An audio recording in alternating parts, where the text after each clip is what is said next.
सेठ रहता था। खेतों में किसान काम करते थे।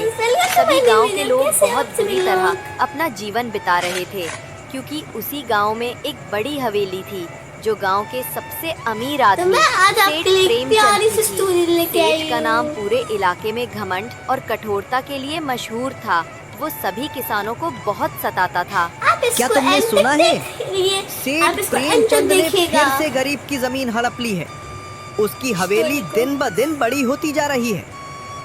हाँ भाई, अब कोई क्या कर सकता है? सेठ के पास तो सब कुछ है, पर दिल नहीं। उसने कभी किसी की मदद नहीं की, बस अपनी संपत्ति बढ़ाने में लगा रहता है।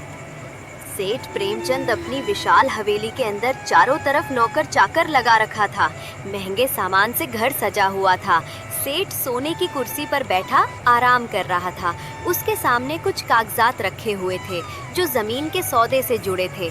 सेठ अपने बड़े सांड से कहता है, देखो, एक और सौदा मेरे पक्ष में आ गया। ये गरीब लोग सोचते हैं कि वे मुझे चुनौती दे सकते हैं। मेरी ताकत और दौलत के आगे तो ये कुछ भी नहीं है। सेठ जी, आपने इस गांव में जितनी संपत्ति जुटाई है वो किसी ने सपनों में भी नहीं देखी होगी। आप सबसे बड़े हैं। मैं ही इस गांव का राजा हूँ। मेरे बिना यहाँ कोई सांस भी नहीं ले सकता। अगर कोई मेरे खिलाफ आवाज उठाई तो उसका सर कलम करवा दूंगा। गांव के दूसरे छोर पर एक साधु का आगमन होता है। साधु रघुनाथ स्वामी नामक वे एक सिद्ध तपस्वी थे जो अपनी आध्यात्मिक शक्तियों के लिए जाने जाते थे। वे गांव के मंदिर के पास बैठते थे और ध्यान में लीन हो जाते थे। कुछ गांव वाले उन्हें देखकर प्रसन्न होते थे और उनके पास जाते थे। एक दिन साधु महाराज रामनगर गांव में आते हैं और सभी को ज्ञान की बात बताते हैं। अरे भाई, सुना है साधु महाराज हमारे गांव आए हैं। कहते हैं कि वे बहुत सिद्ध पुरुष हैं जिनके पास अद्भुत शक्तियां हैं। अगर कोई उनकी सेवा में रहता है तो उसकी हर मनोकामना पूर्ण होती है। सेठ को जब साधु के आने की खबर मिलती है तो वो इसे तुच्छ समझता है। उसे साधु महात्माओं में कोई रुचि नहीं थी। ये साधु सन्यासी आते जाते रहते हैं। ये सब अपने स्वास्थ्य के लिए लोगों को ठगते हैं। मुझे तो इन्हें देखकर हंसी आती है। मैं किसी साधु से मिलने नहीं जाऊंगा। मैं खुद इस गांव का भगवान हूँ। मुझे किसी के आशीर्वाद की जरूरत नहीं। गांव में प्रवचन चल ही रहा था कि सेठ वहां आता है। सेठ को ये सब देख और भी गुस्सा आता है। वो साधु के प्रवचन को चुनौती देने का निर्णय करता है। मैं देखता हूँ ये साधु मुझे क्या सिखाएगा। मेरे पास इतना धन है कि मैं किसी को भी खरीद सकता हूँ। साधु को भी नहीं छोड़ूंगा। सुना है आप बड़े सिद्ध पुरुष हैं, लेकिन क्या आपकी सिद्धि मेरी दौलत से भी बड़ी है? मैं आपको बहुत धन दे सकता हूँ। बस मेरे लिए एक काम कीजिए, मेरे घमंड की प्रशंसा कीजिए। धन से बड़ा कुछ नहीं होता, ये सोचने वाला व्यक्ति अंततः ये दुख स्टोरी में डूब बहुत जाता अच्छी है। लगी थी। आपको घमंड कैसी लगी? केवल विनाश का कारण बनता है। ये सब बातें आप गरीबों को सिखाइए। मेरे पास सब कुछ है, मुझे किसी शिक्षा की जरूरत नहीं। ये मुझे साधु कमेंट्स में महाराज बताइएगा। सेठ को विनम्रता से चेतावनी देते हैं, लेकिन सेठ उसे मजाक में लेता है। तू अपने घमंड को छोड़ दे। ये घमंड तुझे अंधकार में ले जाएगा। अगर तू नहीं सुधरा तो तुझे इसका परिणाम और अगर भुगतना आपको ऐसी स्टोरीज पसंद है तो मुझे कमेंट्स में आपके बताइएगा। श्राप से मैं डरने वाला मुझे नहीं बहुत हूँ। मजा आता है। मैं आपके हमेशा से ऐसी राजा हूँ और स्टोरीज बनाने के रहूंगा। लिए। अब क्रोधित हो जाते हैं। उनका चेहरा कठोर हो जाता है। वे सेठ को श्राप देने का निर्णय करते हैं। सेठ, तेरे इस घमंड और निर्दयता का अंत अब हो चुका है। मैं तुझे श्राप देता हूँ कि आज से तू एक Friends, शेर बनेगा, और क्योंकि तेरे अंदर इंसानियत मर चुकी है। साधु के श्राप देते ही अचानक आसमान में बिजली चमकती है। सेठ की आंखों में भय झलकता है। सेठ का शरीर कांपने लगता है और वो धीरे धीरे एक भयानक जंगली जानवर में बदलने Friends, लगता है। अगर आपको ये स्टोरीज नहीं, अच्छी नहीं, लगती रहेगी ये मेरे तो को मुझे क्या हो कमेंट्स रहा में है? बताइएगा। मैं आपके लिए हे और साधु, अच्छी ढूंढ मैं के तुझे लेके नहीं आती छोड़ूंगा। रहूंगी। मुझे बचाओ, बचाओ। देखते ही देखते सेठ पूरी तरह से एक जंगली शेर में बदल जाता है। वो दहाड़ता है और जंगल की ओर भागता है। गांव के लोग ये सब देखकर बहुत डर जाते हैं। गांव के लोग डर के मारे अपने घर चले जाते हैं। साधु चुपचाप और कुछ गांव वाले उनसे पूछते हैं।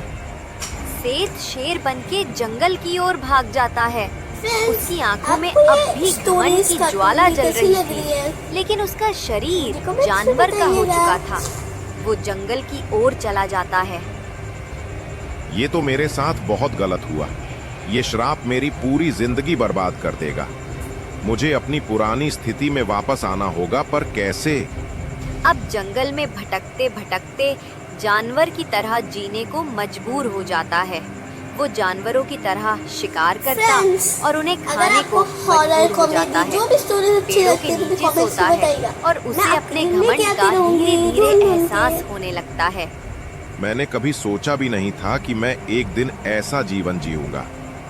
जो लोग मेरे सामने झुकते थे, अब मैं उन्हीं की तरह संघर्ष कर रहा हूँ। गांव में लोग साधु महाराज की प्रशंसा करते हैं। साधु ने सेठ को जो श्राप दिया था वो सबके सामने स्पष्ट हो चुका था। साधु महाराज ने सेठ को उसकी सही जगह दिखा दी। घमंड करने वाले का यही हश्र होता है। हमें साधु महाराज की शिक्षा का पालन करना चाहिए ताकि हम भी सही राह पर रहें। सेठ जंगल में एकांत में बैठा था और वो अपने घमंड और अपने पुराने व्यवहार के बारे में सोचता था। मैंने कितना अन्याय किया, लोगों का हक छीन लिया, साधु का अपमान किया। अब मुझे अपनी गलतियों का पश्चाताप करना होगा, वरना मैं इसी तरह जानवर बना रहूंगा। इधर गांव के लोग साधु से मिलने जाते हैं और उनसे निवेदन करते हैं कि सेठ को माफ कर दे और उसे इंसान बनाए। जब तक सेठ सच्चे मन से अपने पापों का प्रायश्चित नहीं करेगा, तब तक वो इस रूप में ही रहेगा। सेठ अब अपने शेर के रूप में गांव जाता है। वो साधु के पास जाने का निर्णय करता है। वो गांव के बाहर शिव मंदिर के पास जाता है, लेकिन गांव वाले उसे देखते ही भयभीत हो जाते हैं। ये वही शेर है जो वापस आ गया। ये वही सेठ है जिसे साधु महाराज ने शेर बना दिया था।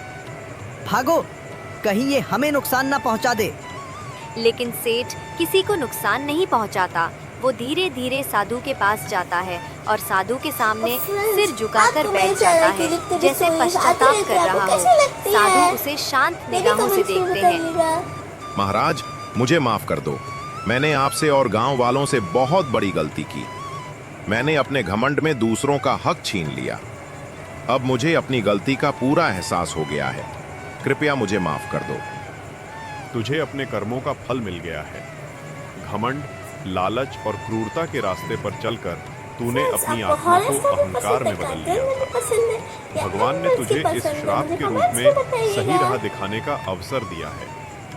अब यदि तुझे सच में अपने पापों का प्रायश्चित है, तो तुझे सच्चे दिल से प्रायश्चित करना होगा। सेठ रोते हुए अपनी पुरानी गलतियों का बयान करता है और सच्चे दिल से प्रायश्चित करने का वचन देता है। महाराज, मैं अपनी सारी संपत्ति गरीबों में बांट दूंगा। मैं कभी किसी को दुख नहीं दूंगा। मुझे माफ कर दो। मुझे इंसान बना दो। मैं अपने जीवन को बदल दूंगा। पश्चाताप के बिना कोई श्राप समाप्त नहीं होता। ये अच्छा है कि तुझे अपनी गलती का एहसास हुआ।